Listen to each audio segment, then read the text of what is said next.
Hey guys, welcome to my first episode of Let That Out with Shavon Renée, and I am your BFF, your sis, your auntie, your homegirl, Shavon Renée. Thank you so much for tuning in. Please don't forget to like and subscribe. And yes, let's get right into it. All right, y'all, today's episode is going to be a little on the uncomfortable side. Why? Because Let That Out is a space where we're going to be raw, real, and relatable. And that's what we're going to do today.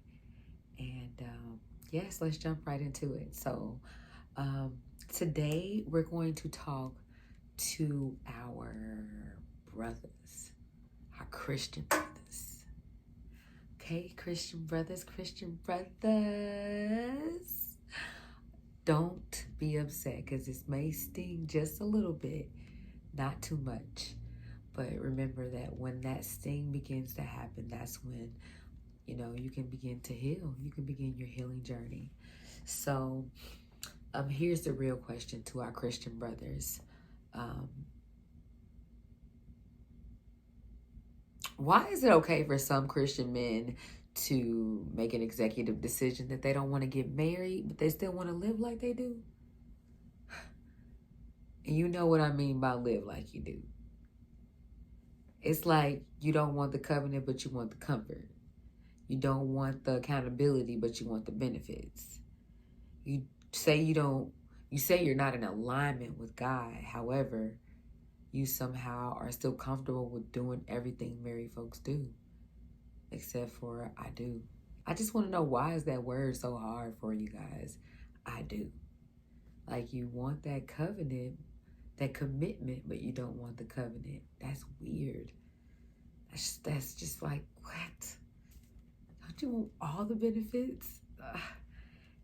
I mean, listen, I know marriage is not easy. Marriage is not easy at all. It's actually really hard, and it's not something that you jump into. It's scary, and you don't want to rush into it at all.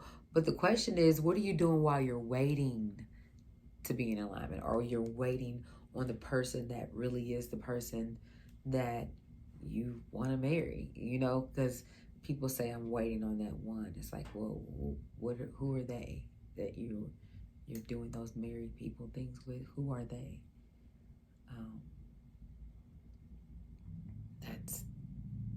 That's weird.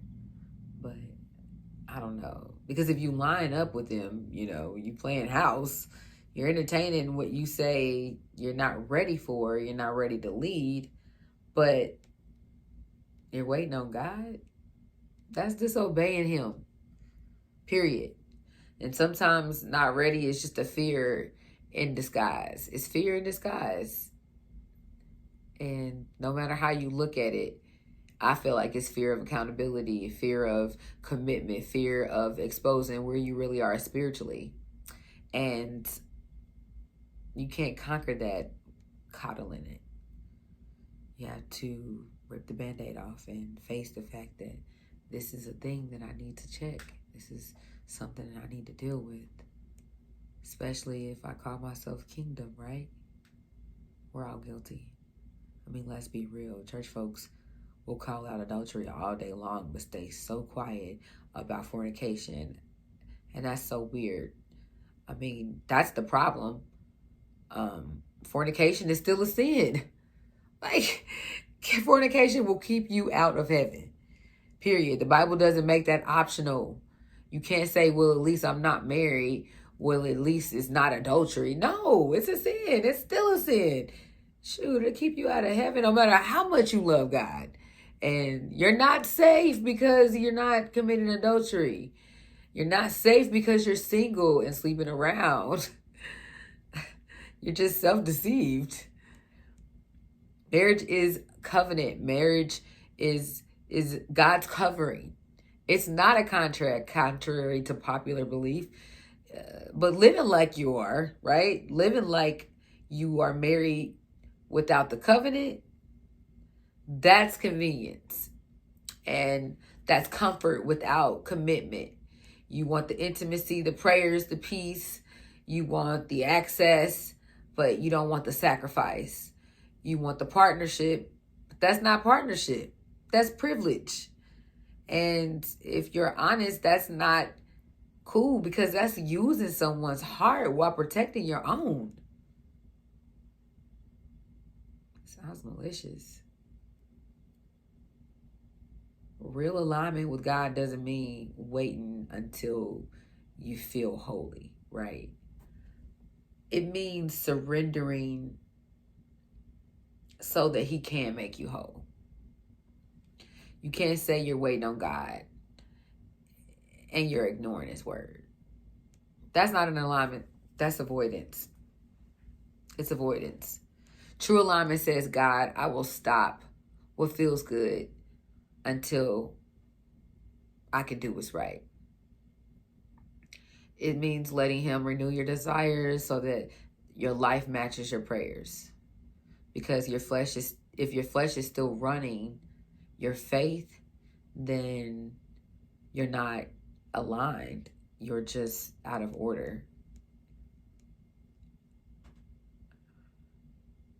So here's my challenge to my brothers and my sisters. Stop settling for situationships that feel holy just because you pray together. You can't be spiritually connected and carnally committed. That's not covenant. That's convenience. Either you're living for God or you're living for comfort. But you can't do both. Because we all know when you're living for God, things can be real uncomfortable. Okay, well, that's all I had to let out. And I know this might have stepped on some toes, even my own. But sometimes that's exactly what we need. As a reminder that love without obedience isn't love at all. I want to hear from y'all. What do you think is up with so many Christian men and women that want comfort instead of covenant? What is that? Like, is that this the new fad or what? Because it hasn't always been like this. Somewhere, somebody did this, and then someone has started following it. Marriage was a flex back in the day. Now it's just like people are so, I call it selfish. Because like I said, you're using someone else's heart while protecting your own. You cannot tell me that that's not malicious. Like, you know exactly what you're doing. You know you don't want to marry this person, but you still are acting it. And you know this person really wants to, they really want it, and they are with you in high hopes that one day you might, even if they know you're saying you don't, you might change your mind. You know, we always feel like that if we pray hard enough, we can change their hearts and their minds. And that's a thing sometimes, but it doesn't work all the time, sis, brother. And I feel like you just need to reevaluate your intent and sit and think about, is God really pleased? What is my intentions? Because that's someone's mother. That's someone's daughter. You are hurting. And we all have kids. Some of us don't. And that's fine. But that's someone's daughter. That's someone's father. That's someone's son. You need to be mindful of that. And I don't know. Like I said, I would love to hear from you guys. Please, please, please, please, please don't forget to like and subscribe. And if this touched you in any kind of way, if you think that this can be shared to someone and maybe help them with conquering that obedience in God, with just holding back until you get in that covenant with God, please share this with someone. And I love you. I will see you guys every Tuesday. And yes. Okay, guys. See you later. Love you. Bye. Don't forget to like, subscribe, and share.